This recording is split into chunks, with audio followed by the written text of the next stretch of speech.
Welcome to the Leading at the Next Level podcast with Dove Development and Consulting, the show built to provide ongoing support for your leadership journey. So as Cindy and I have gotten to do over the last several weeks, I have the wonderful opportunity today to chat with a gentleman that's become a really good friend over the last several years, Chris Quinn. He's the CEO and president of the Harrisonburg-Rockingham Chamber of Commerce. Chris and his family moved here to take that position and kind of lead the chamber in a new chapter in 2021. So we're in the midst of a global pandemic, and I'm not sure Chris knew what he was getting into. They moved here from Jacksonville, Florida, and as we got to know him, we really enjoyed the interaction we had with Chris, but more importantly, what we saw him do to learn to know the community and how the chamber could add value in so many different ways. Now, that led us to almost immediately say, hey, we do this thing called Live to Lead Harrisonburg, and we've done it all these years, and would you be our MC for the 2022 event?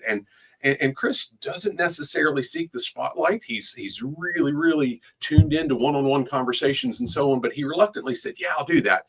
And I hope it was a good experience. Now, I'm going to turn it over to Chris to let him give a more specific overview of his professional background and experience in the industry. But I just want to say how much we've appreciated the relationship that we've had and how much we enjoy getting to know and interact. And just recently in chatting with your son, Connor, he was pretty excited to be social and everything, right? Maybe not so much, but he tolerated me nonetheless. Chris, do you want to share some of your background and industry experience with us? Sure, I appreciate it. Thanks for having me on. And it's been a whirlwind. Sometimes I say, oh, it's only been 2021, but sometimes it feels like 10 years. Sometimes it feels like 10 months. It all kind of depends on what's going on too. So really, kind of my background has been really in government, in lobbying, in kind of your public policy background. So kind of started my career working up in Massachusetts and working for some state government agencies, then the State House, kind of really getting into how the sausage gets made there. Worked on some behind the scenes, some political campaigns there, and then decided, you know what, let me give my my shot and go down to DC and see how that works. So worked for some trade associations down there, kind of in coalition building, kind of your direct lobbying, then moved over into running a small trade association that represented nonprofits and kind of the fundraising community. So really got into the weeds of that, and where now I had my own team leading those folks. And then I saw that there was a position opened up in Jacksonville, Florida in the Chamber of Commerce to start a new government affairs program, kind of lead something, build something from the ground up. That piqued my interest. I thought I'd take a shot at that. And next thing I know, I was on a plane down to Florida and got into the Chamber of Commerce world, was there for about 10 years, and then decided it was time to move back a little bit nearer family, and saw that there was an opening in Harrisonburg, Virginia, threw my hat in the ring. And next thing I know, I'm in the Valley. So that's kind of a quick whirlwind tour of my background. Now, it's certainly not professional. Well, it is professional because you've taken on some pretty significant roles, but it's not related to everything you just explained. You've been really active since you've been in our area, in Harrisonburg-Rockingham, in youth soccer coaching. Do you want to touch on that at all? Because, I mean, that makes a tremendous influence on the young population.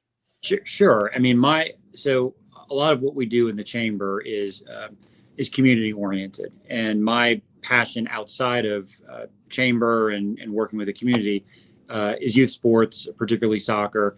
So I dove right into that, and it's amazing the people that you'd run into, the business community, people outside the business community that have kids that are playing. So now as I walk through the community, I don't just get, oh, that's the chamber guy. I get coach. Hey, coach, good to see you on that too. And so you run in very small circles in that too. But that's, to me, that's community engagement. That's getting to know people outside of the office, and that which is just as important as getting to know them through the 9-to-5 world. Yeah, Chris, I love that. So here's a tidbit that you and I've never discussed. So somehow I missed the Massachusetts part. One of my lifelong mentors, he's been a mentor to me for more than 25 years now. His name's Terry Ward. He and I worked for a large manufacturing company together for 10, 12 years, but we've stayed close for the last 20 years since then. and he's from Attleboro, Massachusetts, and he actually was instrumental in helping launch the Harrisonburg Youth Soccer Association with a lady named Carolyn Frank, who I think was the mayor at one point in time. But Terry's lived in Richmond for a number of years, but just a dear, dear friend. And I'm excited that I'll be able to introduce you to him at the Leadership Legacy Experience, because he's coming up from Richmond. He wrote a piece in my newest book, Leading with a Clear Purpose, and so on. So you and him not only have the Massachusetts connection, the local soccer leagues, he was very involved. So very cool. Great. With that said, I mean, I think this ties it together. The next question I've enjoyed tossing out to folks is, what was your clear purpose for accepting a role with leadership responsibility? And I always try to qualify it by saying a title, the CEO and president of the Harrisonburg-Rockingham Chamber of Commerce, is not synonymous with being a leader. It's really about the influence. And I would argue that the coaching role and the way you earn that leadership with the influence and leadership with the kids that are being coached by you, and the way they say, hey, coach, and they say it with affection as opposed to, hey, coach, is really what leadership's all about. Talk to me about that clear purpose for taking on those different roles where you've had to earn that influence. So again, I think it's important to look at, and you have to have the experience of you're not always the leader. And so what experiences are you bringing from that? Good, bad, and indifferent. And I've been in plenty of different environments where you've had great leaders, and environments where I don't know if I'm going to do it that way if I ever get the chance on that too.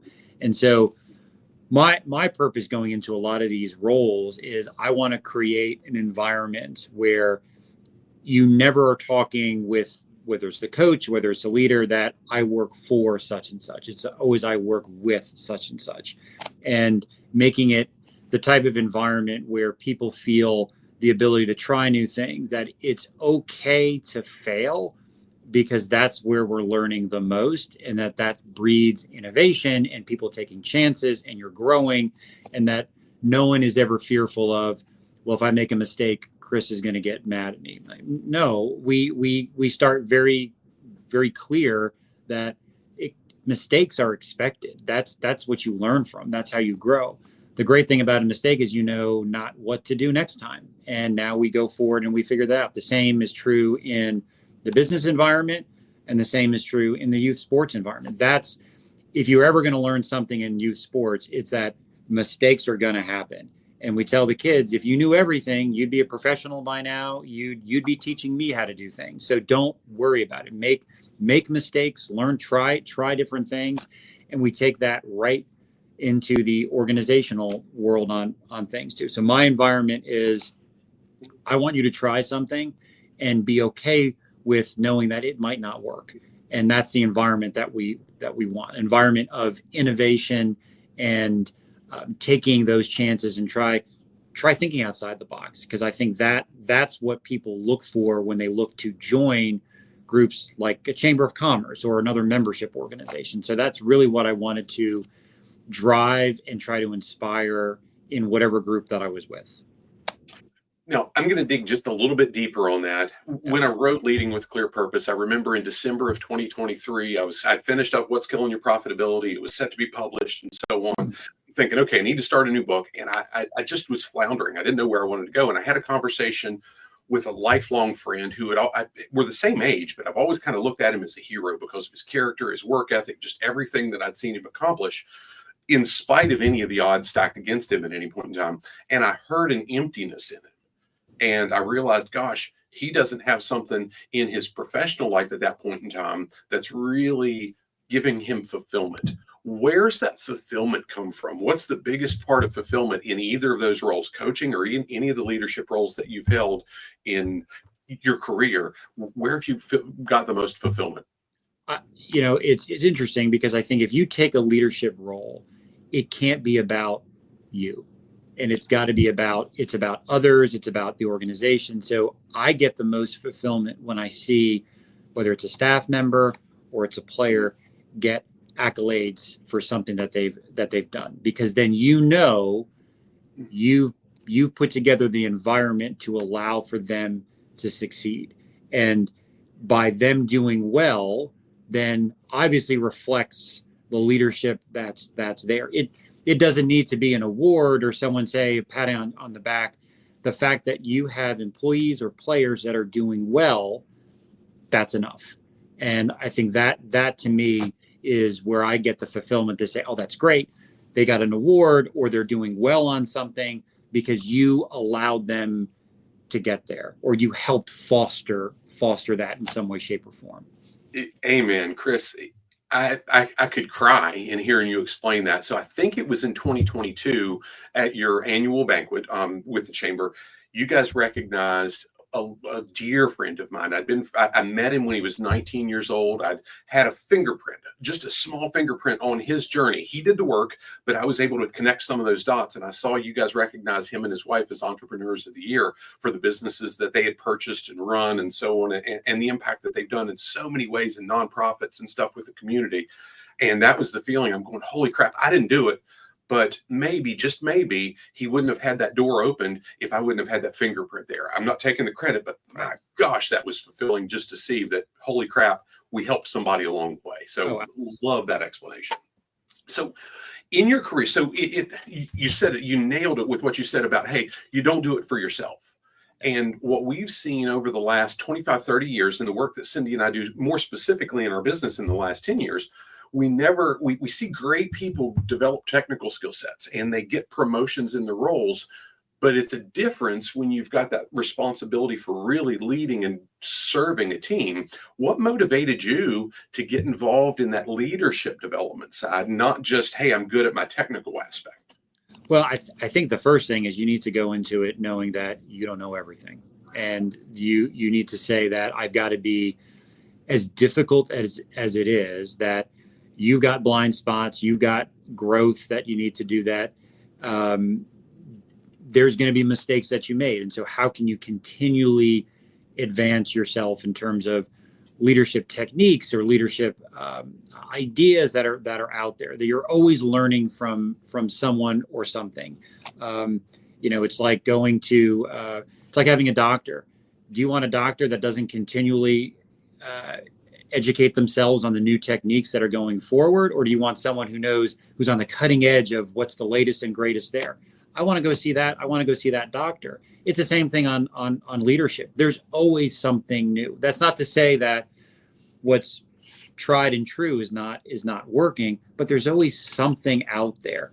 And you could learn something from another organization that has nothing to do with your organization. It may not be cookie cutter, but can I take aspects of that and apply it into my own environment? Because your environment is going to be unique to you and your team, but can I tweak it a little bit to make it fit? So I think that's something that's very important. Absolutely. And gosh, that's driven a lot of what Cindy and I've done in creating executive circles and different things like that to help folks sharpen the saw and learn from one another. Now, you said something that I want to call attention to. Part of it's admitting that you don't know it all.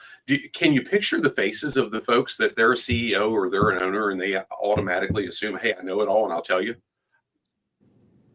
Oh, absolutely. Do you want to name any I'm just kidding. I could do that if you want, but that would probably take us in a whole different direction from where this conversation should be headed. Now, you guys, it's been a wonderful relationship with the Harrisonburg-Rockingham Chamber of Commerce. I believe we've had a partnership on the Live to Lead event since the second year we did it in 2016. We had just joined the chamber in 2015 when we did it the first time, and I don't think I even knew what I was doing, so that's on me. But we've had a long-standing relationship. Again, I mentioned earlier that you even emceed the 2022 event that we held. Why have you been willing to allow that relationship to continue? Why were you willing to say, yeah, I don't really want to, but I will MC for you? And more specifically, why were you willing to lock arms with us? And you guys have a pretty prominent role as emerging leader partners in the upcoming Leadership Legacy Experience that we're doing at the Atlantic Union Bank Center. What's driven all that? Well, I think for a couple of different reasons. One, I see the benefit that even our own team here continually gets from it. They're always clamoring to go. They make sure they mark it off on their calendars that it's there, and the tidbits that they're pulling back from those events, and then trying to implement it in their daily work lives and even outside of their work lives and what they're trying to do. So that's been a tremendous kind of value add going forward, just for us personally. Also, too, the groups and the people that are involved. if you want to hit as many people at one time as you possibly can, it's those events. And all of those people are thinking the same type of thing. Leadership development. What are they trying to do? They're trying to better their teams. And those are the groups that you want to interact with. And those are naturally, whether they're members of ours or not, those are people that you want to work with to say, okay, what are some partnerships out there? What are some things that maybe we could work on? Can we learn from someone else? Can we come and bring in someone as a speaker on something too? Because in the end, again, we're all there for the same thing. And I think that's where we've seen the value add every year going forward, and we'll continue to be a partner as long as you and Cindy are willing to put them together. Well, we've worked hard year after year after year for the Live to Lead event specifically, and we were kind of capped. I mean, we were having 225 or so folks, and that's what the room would allow where we were doing it. Blue Ridge Community College is a wonderful facility, and we had round tables, and we built the networking, and we would, Chris, the last few years, we had around 100 organizations represented from all over Virginia and even outside the state. But again, the cap was there. We just couldn't fit more folks comfortably or safely in that room. As we have this conversation right now, we're, I think, approaching 325 seats spoken for at the Atlantic Union Bank Arena. There's about 25 or 30 companies, organizations that have trade show booths throughout the concourse throughout the day. You guys are one of those. So I'm excited to make sure that the right people get to know and interact with you as part of that trade show. And so on. But you're right. I mean, we really anticipate having north of 200 organizations represented with us. So how do we make sure that we build those strong relationships across organizations, across industries, and so on? So one of the things that I've been trying to do through these conversations is really make sure that I give each person we chat with, specifically the partners and the executive panelists, an opportunity to say, hey, here's something the community probably doesn't know about us, and here's a value that we work to add. What would that be for you guys? So it's interesting. And I think depending on what chamber you ask, it's going to be a different answer. And I think sometimes people are surprised at the depth that there is with the Chamber of Commerce. I think most people, if you're even remotely familiar with the chamber, might think, well, they do some great networking events and they put on a good party on that. But there's a lot of behind the scenes in-depth work that we do even in the community. And so I think one of the things too that for our chamber that people may not be fully aware of, although we try to let everyone know, is the community development initiatives that we work on. So transportation, housing, and for us in particular, childcare. And so how that really intersects with everything everyone is doing in the business community, the general community. Again, we like to say that that's critical infrastructure, and we need to invest in our childcare and make sure that it's their quality early education. And I think that's something that people may not be maybe quite familiar with our efforts on that. No, I love that, and that really addresses the follow-up question that I would have asked about a campaign or initiative that you've really worked on to impact the community. And I'll stress it. I mean, Cindy and I have 6 grandkids as it stands today, and we've seen so many scenarios that, the chamber truly does support business. And how do we really make the environment supportive for business? But one of the realities is, gosh, it's hard for employees if they don't have childcare, can't get to work. Right. And businesses can't be successful if their employees can't get there. So it all feeds. So I just love that you've got that focus on how do we make sure that this is something that our community has. And realistically, if it had been there previously, it's only been in pockets, and those pockets were kind of disjointed at best. Is that fair to say? I think that's fair to say. And I think it's one of those issues where it's always an underlying issue, but we're trying to, with the business community, make it a very common talking point, which I think most people, when you talk to them, that'll be an issue that'll come up. There are other issues that are there, but that's a constant thread through everything else, I think. Absolutely. Well done with that. That's fantastic. Now, This is going to be a little bit more personal. Chris, as we're having this conversation, I'm about a chapter away from being done with a manuscript for a book on the importance of values and how that's really the foundation for any organization. And I want to take it back and kind of weave that in with the idea of purpose. When you were interviewing for the position here in 2021, what did you see about the Harrisonburg-Rockingham Chamber of Commerce, their purpose, and how it aligned with your personal purpose, the thing that drove you, and really your values, your family values? What was the most important? How did those things fit that you said, yeah, I think this is where I want to be? Well, I think first off, I think everyone would agree that this is a community that supports each other. And, we jokingly say, if I don't know you, I probably know somebody who does know you on that. And so everybody is working to help each other in some way, shape, or form. And so I think that's kind of number one. You want a community that's already there. You don't have to create that. Two, looking in why we came and why I decided to take that leap was that all the building blocks were really there for the chamber to be something more than just a chamber, be something more than greater than the sum of its parts, essentially, and to be a community leader and look to see what can we do to create the path forward. What can we be to say, there's going to be times where the chamber needs to lead on an effort and pull the community with it. I think it's safe to say that the chamber, if we're nothing else, we're a very good convener, and we know we don't know everything, but we can bring various groups to the table and have those conversations. And so I think we like to be that neutral arbiter that people can come to us, know that, hey, we'll try to bring folks together and we'll give our 2 cents on something for sure, but let's bring people to the table and let's solve it as a group as opposed to individual entities. And that's, for us and for me, that's really kind of what I want to see. I want folks to come together and be a community, solve problems as opposed to the loudest voice in the room. Because sometimes the quietest ones, they're the ones with the right answer. And so making sure that, why isn't Wes at the table? We need to figure that out and bring him to the table on that. If I would have been taking a drink where you said quietest and why isn't Wes at the table in the same sentence, I would have spit it out right there. That's right. Hilarious. I was expecting you to say, well, where's Cindy? What's she really got? Because she might add some real value. Wes is going to talk whether there's value or not. And I'm joking a little bit, but if you know Cindy, when she talks, there's value usually. When Wes talks, he'll get to it sometime. Anyway, now I'm gonna go off script just a little bit, Chris, and I want to dig in. You've had some amazing team members, and it's been neat to see how they've all, in their own ways, based on their own wiring, their own personality, if you will, really been driven to serve members.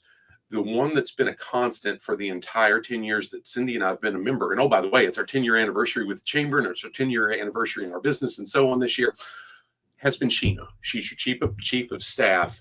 I'm going to shine a little bit of light. And if you want to touch on anything and how she adds to that purpose, the mission, the vision for the chamber, you're welcome to. But I'm going to make sure I say she's been a constant that's looked for ways to add value through the decade that we've been involved. Is there anything that you're comfortable with sharing? And I can edit this out on the segment if you want me to. No, sure. So I think Sheena, for sure. I think when people think chamber, they think Sheena. It's Sheena, chamber, Sheena. I think that's pretty much been the constant. I think that's Sheena definitely is the poster child for member engagement and making sure that the member is always first and figuring out whatever the member wants, how do we help them? How do we figure that out? And I think that's exactly kind of what you want. You want people to know who that friendly face is in the community. That's Sheena. You know that when you call up to the chamber, she's going to help you out. That's Sheena. And I think that's what we try to exude going forward. And I think she basically is the living embodiment of everything we're trying to do at the chamber. And you're going to just get a friendly face, and that's what we want. Yeah. And make no mistake, I'm not trying to shun anybody else. We had a wonderful relationship with Trent in the time that he was there. And we had a great relationship interacting with Sarah over the years, and Alexis and Carly and all the different team members. But the constant for the entire time has truly been Sheena. And that's why I bring that up. So thank you for sharing that piece. Chris, one of the things that Cindy and I really work to do, so, for years, and we've hosted the group at the chamber a number of years, our executive leadership elite think tank, but we've recently in the last year or so launched an Impact Leadership Academy that was really geared in. It was Thomas Ray's idea from Bank of the James. But we launched it for how do we give folks that, not from our emerging leader, because many of the folks that graduate from that, they're not quite ready for that executive level. We've launched that Impact Leadership Academy to be kind of, how do we take them to be that aspiring leader, grow into executive roles and so on. So we always ask, what advice would you give to an aspiring young professional that really wants to move into that significant leadership role, maybe not immediately, but throughout their career? So that's it.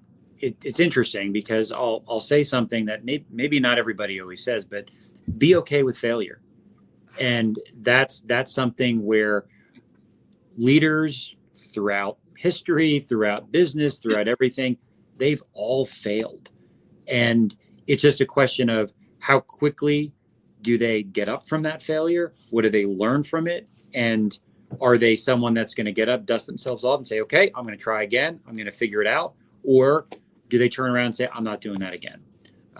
Every successful leader has a history of failure, and it's just not always talked about, but that's what they've learned, and that's how they've gotten to where they've gotten. So being okay with failing and figuring out, how do I learn from that? Because learning is failing. That's how you learn, and that's okay. And I think understanding that is going to be a huge thing, and being okay with that, because if you're not, those higher leadership roles are probably not for you, and that's okay. But that's, I think, something very important, that it's not as easy as you think it would be. So just being okay with failing would be probably my biggest piece of advice.